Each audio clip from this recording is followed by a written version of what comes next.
Begitu ini kasus muncul, laporan masyarakat yang cukup intensif, maka kami telah menugaskan tim ke lapangan untuk berada di lapangan pada tanggal 26 sampai 31 Mei 2025 pada 4 lokasi, yaitu PTGN, PT ASP, PT KSM, dan PT MRP. Yang kemudian hari kemarin yang terhormat Pak Menteri SDM telah melakukan kunjungan lapangan. Kami mungkin akan beberapa hari lagi akan ke sana karena memang ada kegiatan lain yang harus kami tangani, terutama di Jakarta dengan kualitas udaranya yang kami agak prihatin, sehingga beberapa hal akan kami tangani dulu di Jakarta, kemudian kami akan ke sana dalam waktu yang sangat segera. Jadi ini kondisi foto udara yang diambil di PT ASP pada tanggal 28 Mei 2025. Maksudnya menggunakan drone, pakai drone ya, bukan foto udara tapi pakai foto drone. Next slide. Ini sebaran iup yang kemudian dilakukan pengawasan oleh teman-teman Gakum. Jadi kita telah menurunkan tim selama beberapa hari untuk melakukan tinjauan ke sana. Dan insya Allah dalam waktu segera untuk melihat kondisi di lapangan, kami dan beberapa tim juga akan menyusul ke sana untuk melihat langsung kondisi fisik sebagaimana yang telah dilakukan oleh Bapak Menteri SDM. Sehingga kita mendapat gambaran konkret terkait dengan permasalahan yang ada di Kabupaten Raja Ampat ini. Ada 4 lokasi yang menjadi sasaran kegiatannya. Pertama di Pulau Gak, yaitu suatu pulau di sisi sebelah selatan ke barat atau barat laut, barat daya. Kemudian ke arah depannya lagi ada Mayapun, nomor 4 itu. Kemudian lokasi berikutnya di Pulau KW, kemudian di Pulau Mangiran. Jadi yang kami sebut tadi Pulau Gak, Pulau Pele, Batang Pele, dan Mayipun, kemudian Pulau KW dan Pulau Manuran, itu keempat-empatnya merupakan pulau-pulau kecil sebagaimana yang disebutkan di dalam undang-undang terkait dengan pengaturan pulau kecil dan pesisirnya. Next slide. Kita akan satu-satu. Jadi ini semuanya foto udara atau foto drone yang diambil pada pelaksanaan kegiatan pemantauan lingkungan yang dilakukan oleh teman-teman pengawas lingkungan, yaitu di foto PTGN. Next slide. Ini posisinya. Jadi PTGN ini berada di Pulau Gak yang luasnya 6.300, sehingga dengan demikian termasuk pulau kecil yang memang nanti kami akan sebutkan dikecualikan atau tidak termasuk yang diprioritaskan untuk dilakukan pengelolaan berdasarkan Undang-Undang Nomor 27 tahun 2007 maupun Undang-Undang Nomor 1 tahun 2014 tentang revisinya. Jadi ini yang kemudian mengharuskan kita merevisi persetujuan lingkungan yang telah ada. Kita boleh sampaikan sebagai berikut. Untuk PTGN ini merupakan 13 perusahaan yang diperbolehkan untuk melanjutkan kontrak karya penambangan di kawasan hutan lindung nih sebenarnya, yang sampai berakhirnya izin. Jadi dulu di Undang-Undang 41 tahun 1999 itu hutan lindung tidak boleh dilakukan dengan penambangan pola terbuka, tapi dikecualikan terkait dengan 13 perusahaan ini melalui Undang-Undang Nomor 19 tahun 2004 tentang penetapan Perpu Nomor 1 tahun 2004. Jadi intinya Perpu tersebut mengecualikan 13 perusahaan yang harusnya tidak boleh menambang di hutan lindung secara pola terbuka. Jadi hutan lindung itu tidak boleh dilakukan pola terbuka, tetapi kecuali 13 perusahaan termasuk PT GN ini diperbolehkan melalui Undang-Undang Nomor 19 tahun 2004. Sehingga dengan demikian maka berjalanlah kegiatan penambangan nikel di Pulau Gak ini seluas 6.030 hektar. Jadi pulau ini sekali lagi masuk di dalam pulau-pulau kecil. Kemudian segala perizinannya sudah lengkap untuk PTGN ini. Jadi mulai dari IUP, kemudian juga persetujuan lingkungan. Jadi persetujuan lingkungan termasuk pinjam pakai, karena ini sekali lagi kami sampaikan hampir seluruh areal di Kabupaten Raja Ampat ini merupakan kawasan hutan, termasuk PTGN ini. Nah, PTGN ini secara status berada di kawasan hutan lindung. Nanti secara teknis tentu Bapak Menteri Kehutanan akan memberikan penjelasan kepada kita. Next slide. Sebelumnya bahwa berdasarkan kajian lapangan sebelumnya itu maka luas bukaan yang terdata di kami berdasarkan citra satelit dan foto drone, maka luasnya seluas 187,87 hektar. Next slide.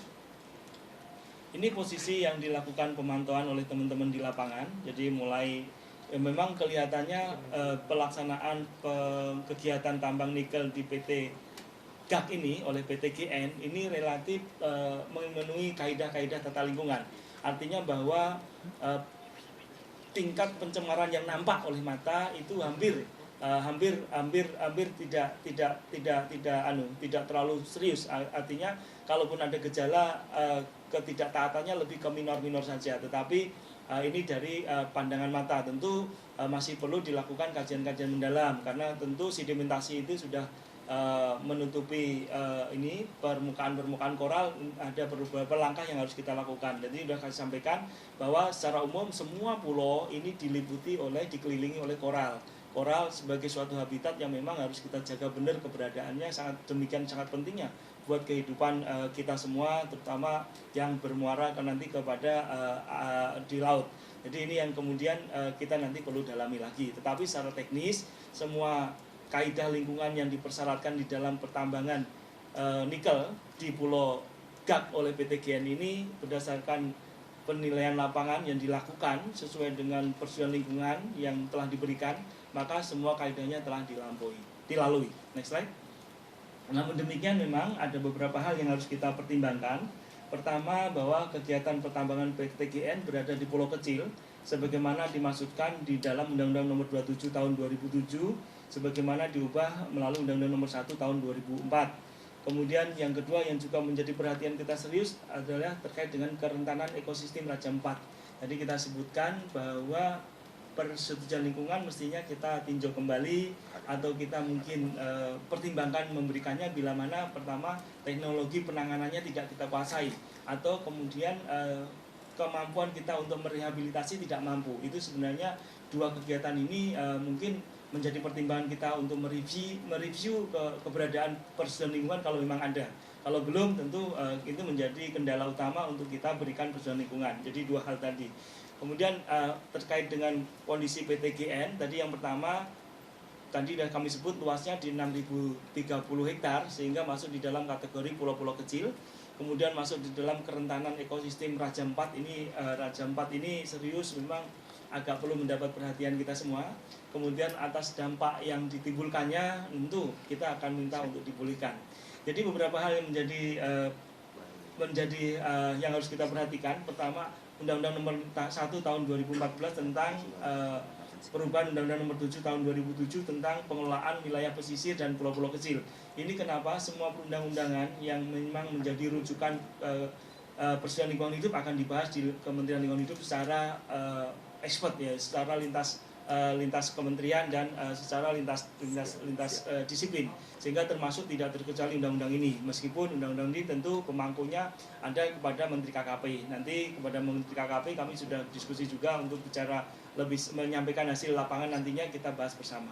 Jadi intinya bahwa di dalam pasal tersebut tidak diprioritaskan kegiatan untuk kegiatan pertambangan. Kemudian hal ini juga dikuatkan dengan keputusan MA Mahkamah Agung nomor 57 tahun 2022 dan keputusan MA nomor 35 tahun 2023. Jadi keputusan MA itu kemudian menganggap bahwa pelaksanaan pelarangan kegiatan penambangan di pulau kecil ini dilakukan tanpa syarat. Jadi tidak boleh dilakukan kegiatan penambangan di pulau-pulau kecil berdasarkan keputusan MA nomor 57 tahun 2022.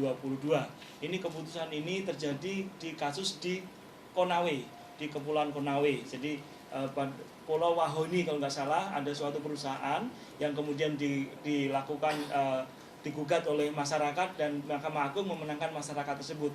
Meskipun perusahaan tersebut sudah sangat lengkap dokumennya. Kemudian karena dia kalah di Mahkamah Agung, maka perusahaan tersebut melakukan gugatan akhir di MK. MK justru memperkuat keputusan MA tersebut. Artinya ini ada jurisprudensi hukum bahwa terkait dengan kegiatan-kegiatan ini memang menjadi hal yang dilarang terkait dengan kegiatan penambangan di pulau-pulau kecil. Ini keputusan MK, bukan keputusan NA ya. Jadi namun ini menjadi rujukan kita pada saat mempertimbangkan persetujuan lingkungan yang harus kita kemudian review atau kita evaluasi kembali. Next slide. Slide selanjutnya. Nah ini tadi ya secara umum hampir mirip-mirip semua. PT ASP ini bahkan berada di pulau yang lebih kecil lagi, Jadi ada di Pulau Manuran, ini foto yang diambil foto drone yang diambil tanggal 28 Mei 2025. Next slide. Ini posisinya. Jadi luas bukaannya 109. Memang di pulau ini lebih kecil ya. Jadi hanya 743 hektar. Tentu kita bisa bayangkan kalau ini dilakukan eksploitasi, pemulihannya tidaklah terlalu gampang karena tidak ada lagi bahan untuk memulihkan. Ini yang kemudian menjadi perhatian kami untuk melakukan review terkait dengan dokumen lingkungan. Jadi yang kami sampaikan tentu berada di batas kewenangan Kementerian LH terkait dengan persetujuan lingkungan. Jadi persetujuan lingkungan yang untuk PT ASP ini diterbitkan oleh Bapak Bupati Kabupaten Raja Ampat nomor 75B tahun 2006. Jadi sampai sekarang dokumen tersebut belum berada di kami. Kami nanti akan minta untuk kemudian diserahkan kepada kami untuk dilakukan review lebih lanjut. Next slide. Ini posisinya teman-teman sekalian. Pada saat dilakukan pengawasan memang ada kejadian setting pond yang jebol. Dan ini memang menimbulkan pencemaran lingkungan, kekeruan dengan pantai yang cukup tinggi. Dan ini tentu ada konsekuensi yang harus ditanggung-jawabi oleh perusahaan tersebut. Jadi terlihat memang berbeda dengan PT yang satunya. PT yang ini memang agak beberapa penanganan lingkungannya agak perlu ditingkatkan ya. Jadi termasuk manajemen lingkungannya belum dia miliki sehingga kondisi lingkungannya tidak terlalu baik untuk yang berada di PT ASP ini di Pulau Manuran. Jadi Pulau Manuran ini pulau yang ada di atas tadi di bagian utara dari kepulauan yang gede Wagyu. Ini posisinya seperti ini. Jadi ini sudah dikasih juga, sudah diberikan papan penyegelan oleh dari teman-teman penegakan hukum. Next slide. Jadi ini agak serius ini kondisi lingkungannya untuk pulau yang ada di Pulau Manuran ini, yang kegiatan penambangan nikel yang dilakukan di Pulau Manuran ini. Selain pulaunya kecil, pelaksanaannya kegiatan penambangnya kurang hati-hati sehingga ada potensi pencemaran lingkungan yang agak serius untuk di Pulau Manuran ini. Next slide. Ini juga telah dilakukan pemasangan pang pengawasan karena ini sedang kita lakukan tahapannya. Jadi teman-teman sekalian, kalau plang pengawasan itu dilakukan berarti tahapannya sedang berjalan. Mulai dari pengambilan sampel-sampel untuk di lab, kemudian pemanggilan penghadiran para ahli untuk memproyeksikan kerugian-kerugian dan kerusakan lingkungan yang ditimbulkannya untuk kita simpulkan apakah ini lari kepada penindakan pidana, perdata ataupun sanksi administrasi pemerintah. Sehingga biasanya diperlukan waktu agak lama karena mulai dari pengambilan lab, pengambilan sampel, membawa ke lab, menunggu labnya hasil lab, kemudian menghadirkan saksi ahli karena saksi ahli ini harus bersaksi di pengadilan pada saat diperlukan nanti. Sehingga menghadirkan saksi ahli ini biasanya memerlukan waktu yang relatif lama karena nunggu waktunya kesempatan beliau dan ahli yang kita datangkan. Sehingga kadang-kadang mulai dari pemasangan plang sampai pengambilan kesimpulan diperlukan 1-2 bulan waktu kita untuk mengambil tindakan terkait dengan pelanggaran suatu kasus lingkungan hidup.